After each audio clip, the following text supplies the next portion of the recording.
మరి దీని వెనకాల ఆంతర్యం ఏంటి? నరుని కష్టమును బట్టి ఐశ్వర్యవంతుడు కాదు, యెహోవా ఆశీర్వాదము ఐశ్వర్యం ఇచ్చును. ఈ మాట ఎంతమంది నమ్మగలుగుతారు?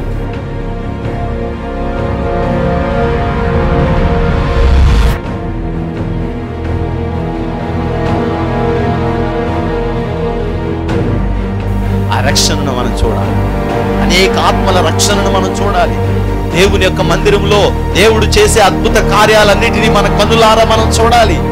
నేడు ఈ ఇంటికి రక్షణ వచ్చింది. ఎప్పుడో మన దోషములను మనం విడిచిపెట్టుకున్నాం.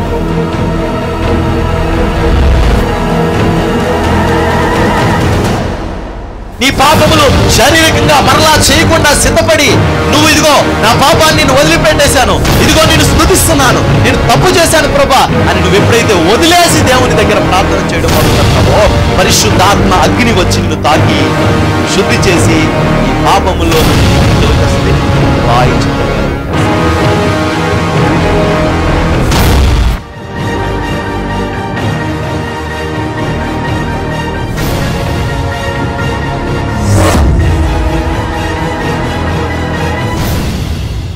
మనలో క్రీస్తు ప్రేమ, క్రీస్తు తత్వం పరిమళించునుగాక. ఆమేన్. హల్లెలూయా, హల్లెలూయా, హల్లెలూయా. కాబట్టి ఒక మంచి ఆలోచనతో మీరు ముందుకు కొనసాగుదురుగాక. దేవుని వాక్యంలో కొన్ని మాటలు ఉంటాయి, అది చదువుదాం.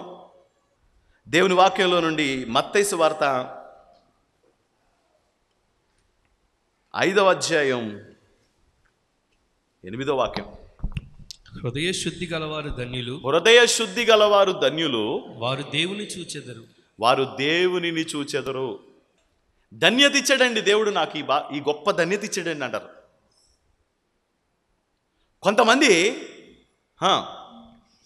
దేవుని పరిచర్యలో కొనసాగుతున్నప్పుడు అంటారు, అయ్యా నాకు దేవుడు ఈ గొప్ప ధన్యత ఇచ్చాడండి అంటారు. కొంతమంది అంటూ ఉంటారు, దేవుని సేవ చేసేవాళ్ళు ఒక 20 కుటుంబాలు, ఒక 20 మంది ప్రజలున్న సంఘం కూడా ఏమంటారంటే, దేవుడు నాకు ఇంత గొప్ప ధన్యత ఇచ్చాడండి అంటారు. అప్పుడు నేను అడుగుతాను, ఏమండి మీ ధన్యత అంటారా? 10 మంది 25 మంది లేరు మీ సంఘంలో అంటే, అప్పుడు ఆయన అంటాడు, అయ్యా నాతో పాటు కలిసి తిరిగిన వాళ్ళు రోడ్ల మీద తాగేసి దొలుతున్నారయ్యా, నేను దేవుని మందిరంలో ఉన్నాను. ఒకప్పుడు ఎరా సూర్య ఇలారా అనేవారు. అలాంటి వాళ్ళందరూ నన్ను, ఏమండి సూర్యబాబు గారు ఇలా రండి అన్నారు. ఒకప్పుడు నన్ను చిచి వీడొక మూర్ఖుడు, కోపిష్టి, వీడితో మాట్లాడితే వ్యంగ్యంగా ఉంటాడో అని చెప్పి అతనితో మాట్లాడి వెనకాల తిట్టిన వాళ్ళందరూ కూడా ఈరోజు ఇతడు ఎంత గొప్పగా దేవుని కోసం వాడబడుతున్నాడు. ఒకప్పుడు ఇతని జీవితం ఇది, ఒకప్పుడు ఇతన్ని అందరూ నిందించారో, ఒకప్పుడు ఇతని పరిస్థితి ఇది, ఈరోజు ఎంత గొప్పగా దేవుని కొరకు వాడబడుతున్నారని ఘనపరుస్తున్నారు. ఒకప్పుడు అన్నీ ఉన్న దరిద్రం అనుభవించామండి, ఒకప్పుడు అన్నీ ఉన్న ఎవరు లేని బతికామండి. ఈరోజు దేవుడు మమ్మల్ని జ్ఞాపకం చేసుకొని, మేము బాధపడితే 100 మంది బాధపడతారండి, మేము సంతోషిస్తే మాతో కూడా 100 మంది సంతోషిస్తారో, ఇంత గొప్ప కృప మాకు దేవుడిచ్చాడండి, మేము ధన్యులమండి. ఇంత మంచి సంఘం ఇచ్చాడండి, మేము ధన్యులమండి. ఇంత గొప్ప ఆత్మీయులను ఇచ్చాడండి, మేము ధన్యులమండి. ఇంత ఆత్మ సంబంధమైన అనుభవాల్లో నడిపించడానికి దేవుడు తన సేవకుని నిలబెట్టాడండి, మేము ఎంత ధన్యులమండి. ధన్యత అనేది మన ఆర్థిక స్థితిగతులను బట్టి రాదు, ఆర్థిక స్థితిగతులను బట్టి రాదు, మనకు దేవుడు ఇవ్వడాన్ని బట్టి వస్తుందంట. ఆమేన్. ఈ ధన్యత మనం అందరం పొందుకుందుము గాక. దేవునికి స్తోత్రం. ఈ ధన్యత మనమందరం పొందుకుందుము గాక. ఈ ధన్యతలో మనము కొనసాగుదుము గాక. ఆమేన్. గట్టిగా స్తోత్రం చెప్పండి. ఇప్పుడు నేను మీ అందరికీ చెప్పేది ఏంటంటే, ఆ ధన్యత దేవుడు ఇవ్వగలడు మనకి. ఆ ధన్యత దేవుడు మనకిస్తాడు. అర్థం అవ్వడానికి చెప్పాలంటే, ఒకరోజు పడవలో కూర్చుని చేపలు పట్టుకుంటున్న ఒక వ్యక్తి చేపలన్నీ పట్టుకొని, లేకపోతే చేపలు పట్టడానికి వెళ్ళి రాత్రి ఏమీ దొరక్క ఆ వల కడుక్కుంటాడట, శుభ్రం చేసుకుంటాడు. దాంట్లో నత్తలో గిత్తలో చిన్న చిన్న పెద్ద పరుగులు అవి నుండి పాడేసి వల శుభ్రం చేసుకుని ఇంటికి పట్టుకెళ్ళిపోదామని రెడీ అవుతున్నాడు. ఆ వ్యక్తి దగ్గరికి ప్రభు వెళ్ళాడు, యేసయ్య వెళ్ళాడు. వెళ్ళి, నాయనా సీమోను, నీ పడవలో ఎక్కి నేను వాక్యం చెప్తాను అన్నాడంట. ఏ యోగ్యత లేని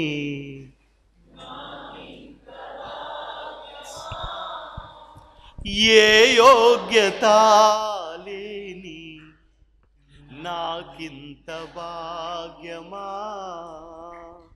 నీ సేవ చేయగలిగే ఇట్టి అవకాశమా, నీ సేవ చేయగలిగే ఇట్టి అవకాశమా, ఏ యోగ్యత లేని నాకింత భాగ్యమా, ఏ యోగ్యత లేని.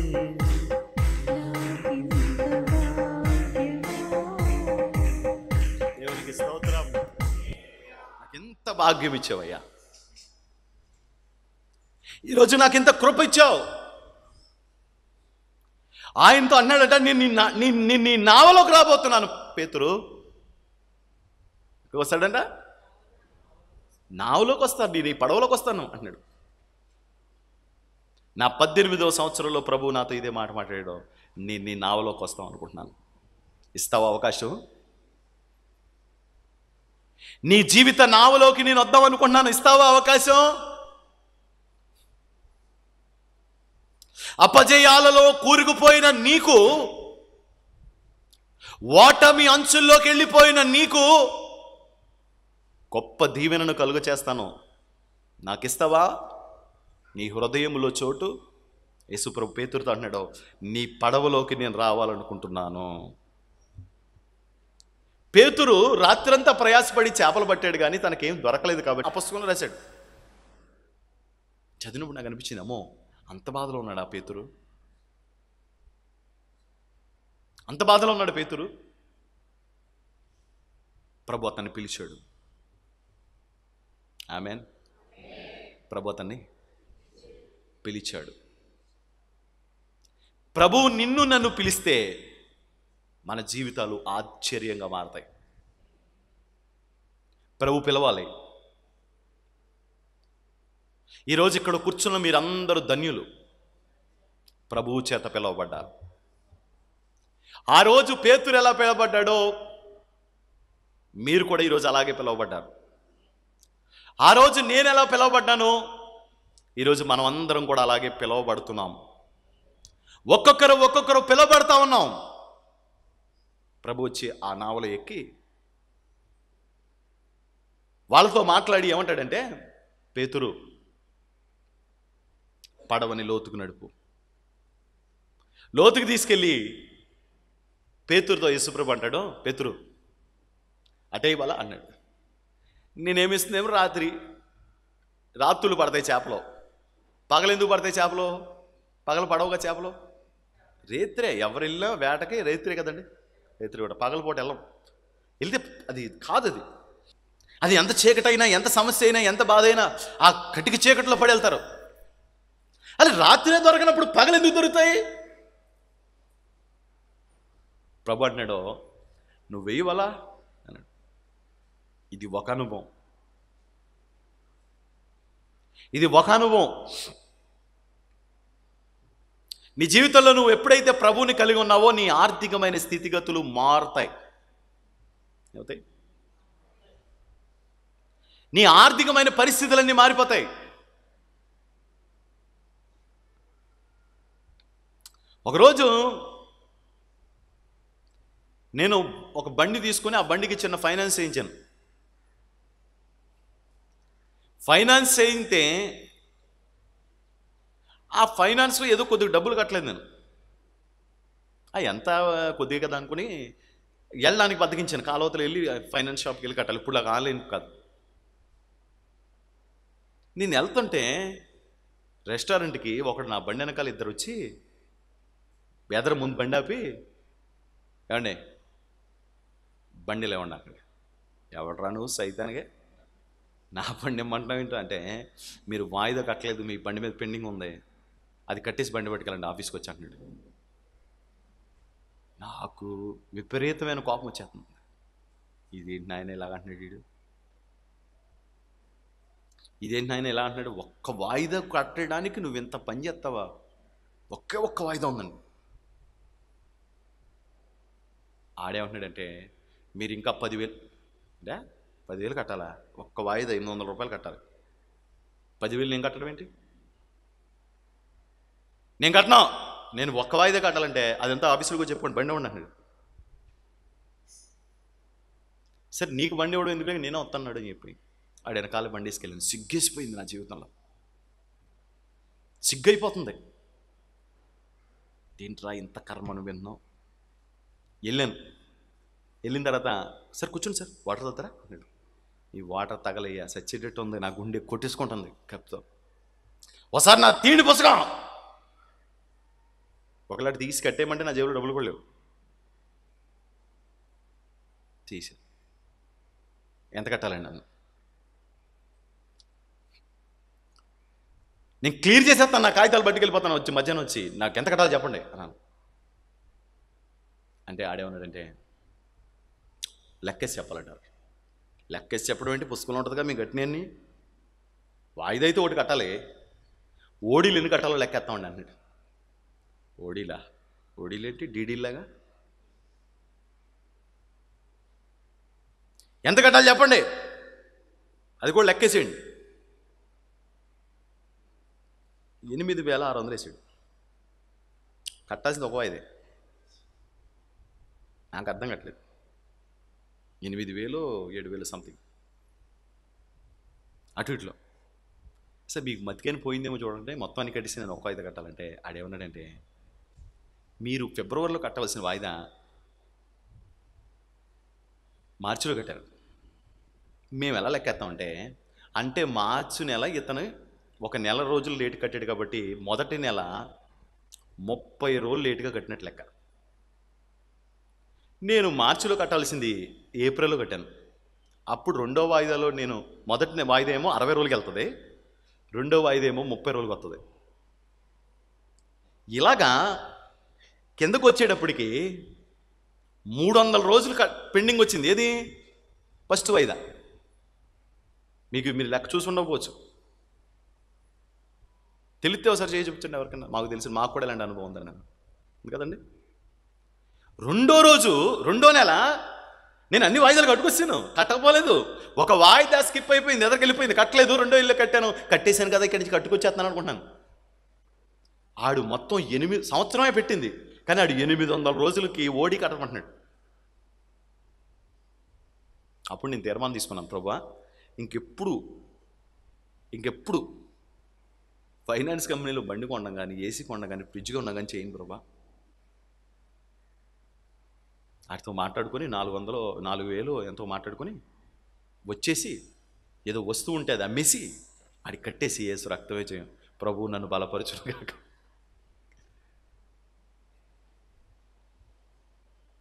ఆ బండి అమ్మేసి సైకిల్ వేసుకొని తిరగడం మొదలుపెట్టాను. నాకు చిన్నప్పటి నుంచి సైకిల్ వేసుకొని తిరగడం పెద్దగా అలవాట్లేదు. బాధ వచ్చేస్తూ ఉండేది, పరిస్థితి చాలా జటిలంగా అనిపిస్తూ ఉండేది. అలాంటి స్థితిలో, అలాంటి పరిస్థితిలో దేవుడు మాత్రం నన్ను బలపరుస్తూనే వచ్చాడు. నేనున్నాను, భయపడకు. దేవుడు నాకు ధైర్యం ఇచ్చాడు. పోరాడడానికి కావాల్సిన శక్తిని ప్రభు నాకు ఇచ్చాడు. 600, 1,200 అద్దె కడతాకి చుక్కలు చూసేస్తున్నాను నేను. అప్పటికి సంవత్సరం నుంచి అద్దె కట్టాలి. 1,200 చొప్పున సంవత్సరం అద్దె కట్టాలి. ఇల్లు ఖాళీ చేయాలంటే అది క్లియర్ చేసి బయటికి రావాలి నేను. ఆ టైం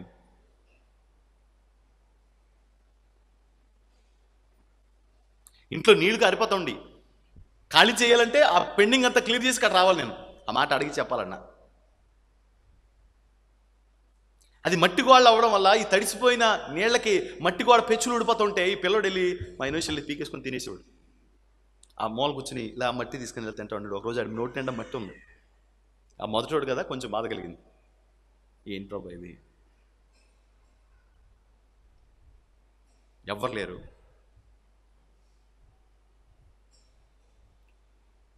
చేస్తున్నదంతా ఓడిపోతున్నాం. ఏం చేసినా ఫెయిల్ అయిపోతుంది. ఏం చేసినా ఫెయిల్ అయిపోతుందండి. ఏం చేసినా.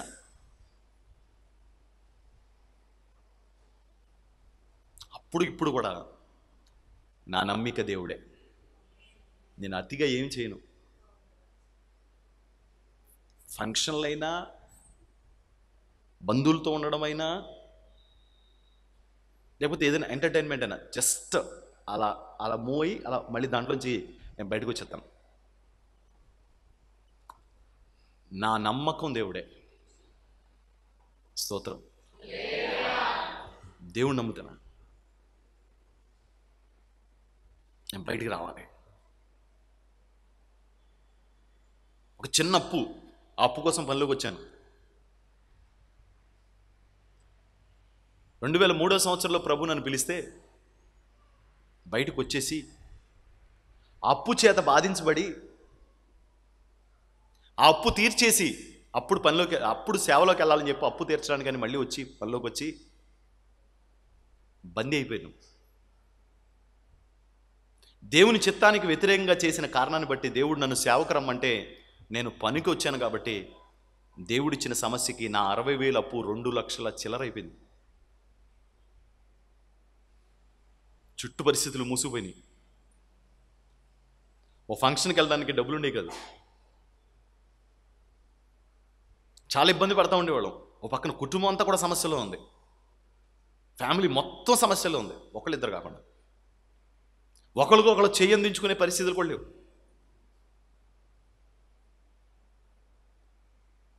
చూస్తూ ఉంటే ఏమనిపిస్తుందంటే కుటుంబం ఎక్కడుంది, గాల్లో ఉందా? ఎవరు దిక్కులేనిట్టు అలా అలా చెదిరిపోయాం అందరం ఎగరేసినట్టు. ఆ డోక్రా ఎంత ఉండేది? 300-400. ఏదో లేనిపోని కొరివి తలకు తెచ్చుకొని పెట్టుకున్నట్టు ప్రెసిడెంట్గా నిలబడింది అక్క. నిలబడితే నాతో 3 వాయిదా కట్టించేది. ప్రతి నెల 3 కట్టించేది. పాపం కట్టలేకపోయారు. నా దరిద్రమే ఒక దరిద్రం అనుకుంటే ఈ 3 కట్టాల్సి వచ్చేది. నేను కట్టలేకపోయేవాడిని. ఎవరినైనా అడగాలంటే సిగ్గు, ఎవరికైనా చెప్పాలంటే సిగ్గు, దిక్కు తోచేది కాదు. చాలా ఇబ్బంది పడతా ఉండేవాళ్ళం. ఓ పక్క నీకు ఇచ్చిన డబ్బులు కనుక నేను బ్యాంకులో వేసుకుని ఉంటే ₹1,00,00,000 అయ్యి అనేవాళ్ళం. నీకు ఇచ్చిన డబ్బులతో కనుక స్థలం కొనుక్కుంటే ఈ పాటి 10 లక్షలు అయ్యేది అనేవాళ్ళం. నాకేమో అంతు చిక్కేది కాదు. పరిస్థితి నా దారికి రాలేదు. ఏదో ఒక 60,000 అప్పు తీర్చడానికి, ఒక 70,000 అప్పు తీర్చడానికి వచ్చి పనిలోకి 2,80,000 అప్పు అయిపోయాను. విషవలయంలో చుట్టేసి ఉంది చుట్టూ. జస్ట్ సంవత్సరంలోనే ఇదంతా జరిగిపోయింది. ఒక్క సంవత్సరంలో జరిగిపోయింది. మొత్తం మటాష్ అయిపోయింది. అప్పుడు 2,80,000 అంటే ఇప్పుడు నిజంగా చెప్పాలంటే కనుక ఒక 25 లక్షలు 30 లక్షలు సమానం. నేను చెప్తున్నప్పుడు కాసు బంగారం 4,000. ఇప్పుడు ఎంత అంటే ఎంతో పెరగలేదు, జస్ట్ 50,000 పెరిగింది అంతే.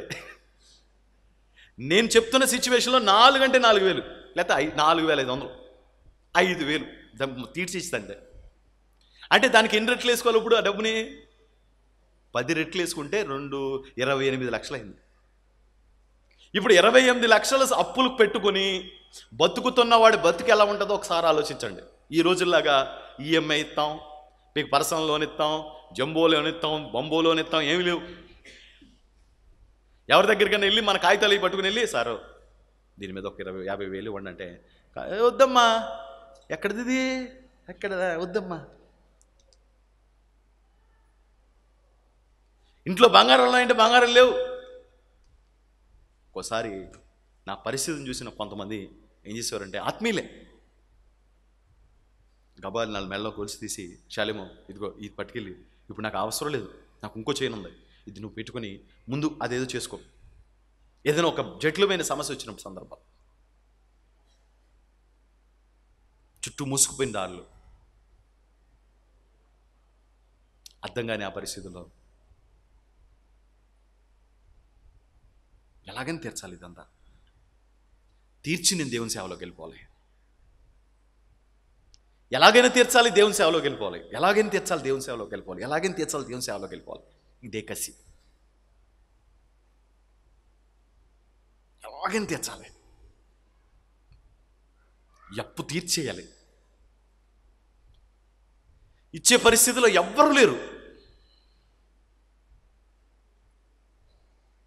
ఇప్పుడు అడిగితే మీరందరు ఇస్తారు, కానీ అప్పుడు మీరందరూ లేరు కదా. స్తోత్రం. ఒకవేళ నిజంగా అప్పుడు అలాంటి పరిస్థితి వచ్చి మిమ్మల్ని అందరూ అడుగుతాను, మీరేమంటారంటే అలాంటి పరిస్థితి నీకు ఎన్నటికీ రాకుండాను కాకనండి. దేవుని స్తోత్రం. దేవుడి మాటను స్థిరపరచును గాక. అలాంటి పరిస్థితి మీకు కూడా రాకూడదు. మనం ఒకరికొకరు సర్దుకోవాలంతే. ఒకరికొకరు సర్దుకోవాలంతే. మనం ఇదిగో నువ్వు ఇది ఇలా అంటున్నావు కదా, ఇదిగో ఇది చేసి ఇలా చేసేయి అని సర్దుకోలేదు తప్ప మనం ఒకరినొకరు అడిగే పరిస్థితులు రాకూడదు. మనల్ని ప్రభు అలా హెచ్చించును గాక. అని అర్థం ఏది కదండి. అంధకారంలాగా అనిపించేదండి. అంధకారమే దారి మూసిన, నిందలేనను కృంగదీసిన, అంధకారమే దారి మూసిన, నిందలేనను కృంగదీసిన, తన చిత్తం నెరవేర్చుతాడు, గమ్యము వరకు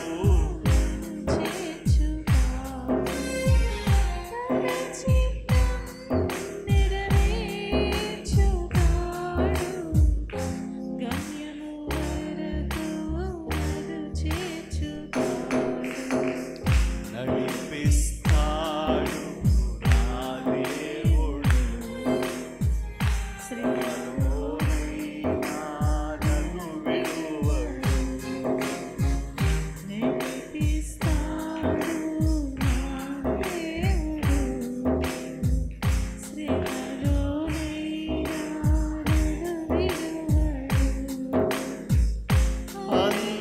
అంధకారమే దారి మూసిన, నిందలేనను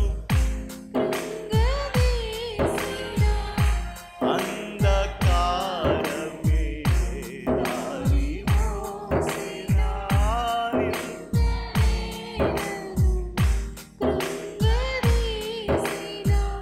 తన చిత్తం నెరవేర్చుతాడు.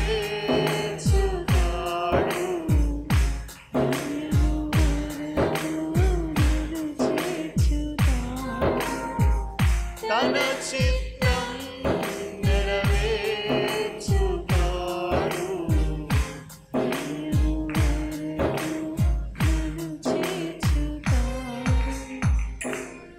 ఈ పాట ఎక్కువ పాడుకుని ఉండింది. వీళ్ళు నన్ను ఎలాగైనా తీసుకెళ్తావు బయటికి. పిల్లలు వీడొక్కడే సాయంత్రం అంటే మీరు అనుకోవచ్చు ఇది సినిమా స్టోరీలో చెప్తున్నాడు అని. అంటే పడితేన్న మాకు తప్ప మిగతా వాళ్ళకి అందరికి చెప్పుకుంటామండి. ఇది ఎప్పుడు చూసాడంటారు ఎవరో ఒకళ్ళు. ఇది ఎప్పుడు జరిగింది మాకు తెలియకుండా మీకు అన్నీ తెలిసి జరగవు.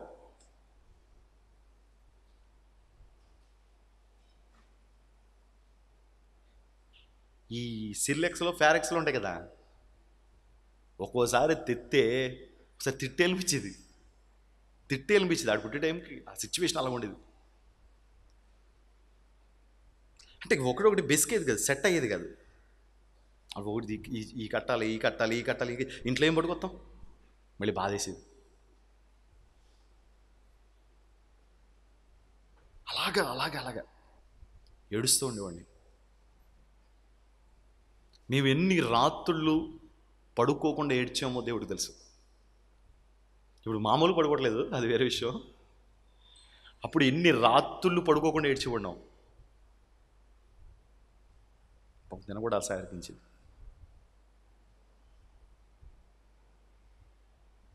పెద్దగా చూడను కానీ నేను రాత్రులు గుర్తు చేస్తూ ఉంటాయన్నమాట. కానీ అర్థమయ్యేది కాదు, సెట్ అయ్యేది కాదు పరిస్థితి. ఒకటి తీస్తే ఒకటి, ఒకటి తీస్తే ఒకటి, ఒకటి తీస్తే ఒకటి వచ్చేసి చుట్టేస్తున్నాయి, పెద్ద అయిపోతున్నాయి. అంటే దారం బయటికి తీసిన తర్వాత మళ్ళీ చుడితే చిక్కులు పడిపోతే చూసారా, అలా అయిపోయింది నా జీవితం. ఎవరో దారం తీసేసినట్టు బయటికి, అది మళ్ళీ చుడుతుంటే చిక్కులు పడిపోతుంది. నేనే తీసేసింది, ఎవరో కూడా కాదు. ఆ దారాన్ని బయటకు తీసింది నేనే, దౌర్భాగ్యుడిని. దేవుడు చెప్పాడు, నువ్వు వెళ్ళకో బయటికి, నీకు ఉరవుతుంది, నువ్వు దేవుని సేవను వదిలిపెట్టి వెళ్ళకో అంటే, చిచ్చి నేను ఈ అవమానాలు భరించలేను, అప్పులు తీర్చేసి అప్పుడు వస్తాను ప్రభు అని చెప్పి సేవలోకి వచ్చి వెనక్కి మళ్ళీ వెళ్ళాను. అంత దౌర్భాగ్యమైన స్థితి నాది. ఎవరలా చేయకూడదండి, ఎవరలా చేయకూడదండి. నా దగ్గర షాపులో ఉన్నాయన్నీ అన్నీ కొలాప్స్ అయిపోయినాయి. లాస్ట్ షాపులోని ఒక చిన్న షాపులో వర్క్ చేస్తున్నాను. వాళ్ళేమో ఏం చెప్తున్నారంటే, చిన్నది ఏదైనా ఇచ్చి దానికి 100 లోపాలు చెప్తున్నారు. ఇది కొంచెం పైకి ఉంటే బాగుండుగా, ఇది కొంచెం కిందకు ఉంటే బాగుండు కదా. మన దరిద్రంలో అలాగే జరుగుతాయండి. అన్నీ మంచిగా ఉంటే మనం ఏం చేసినా విన్నింగే. మన దరిద్రం బాగోపోయేటప్పటికి ఇది వంకర ఉందిగా, ఇది తక్కువ ఉందిగా, ఇది పైకి ఉందిగా, ఇది కిందకు ఉందిగా అనేవాడు. నాకు అనిపించేది, వీడిచ్చిందేమో చిన్న పని, దీనికి 100 ఆరాలు చెప్తున్నాడు, అదో బతుకు నాది అని చెప్పి అనుకుంటాడు. ఏం చేస్తాం, గతి లేదు. అది గడవాలన్నా సరే అది జరగాలి. నేను ఇంత పెద్ద పెద్ద పనులు చేస్తానండి అంటే చిన్న చిన్న పనులు ఇచ్చేవాడు. ఏమన్నా అంటే ఉన్నాడు, అసలు నీ స్కిల్ ఏంటో మాకు తెలియాలి కదా, చిన్న దాంట్లో చూపిస్తే అప్పుడు మేము పెద్దది నీకు ఇస్తామని. ఏం అర్థం కావట్లేదు.